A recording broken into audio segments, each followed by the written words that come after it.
Budget সহায়তার অংশ হিসেবে বিভিন্ন উন্নয়ন সহযোগীদের কাছে $5 বিলিয়ন সহায়তা চাওয়া হয়েছে বলে জানিয়েছেন অন্তর্বর্তী সরকারের প্রধান উপদেষ্টা ডক্টর মোহাম্মদ ইউনূস। অন্তর্বর্তী সরকারের 1 মাস পূর্তি উপলক্ষে বুধবার সন্ধ্যায় দেয়া ভাষণে তিনি একথা জানান। বলেন, আন্তর্জাতিক মুদ্রা তহবিল IMF থেকে 3 বিলিয়ন, বিশ্বব্যাংক ও জাইকা থেকে 1 বিলিয়ন করে 2 বিলিয়ন সহ মোট $5 বিলিয়ন সহায়তা চাওয়া হয়েছে।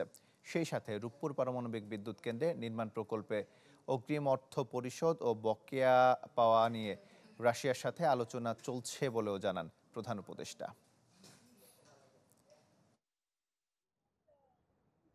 বৈদেশিক মুদ্রার রিজার্ভ বৃদ্ধি করতে বিভিন্ন উন্নয়ন সহযোগীদের কাছ থেকে বাজেট সাপোর্ট চাওয়া হয়েছে। আন্তর্জাতিক মুদ্রা তহবিল থেকে অতিরিক্ত $3 বিলিয়ন, বিশ্বব্যাংক থেকে অতিরিক্ত $1 বিলিয়ন, জাইকা থেকে অতিরিক্ত $1 বিলিয়ন প্রদানের অনুরোধ করা হয়েছে।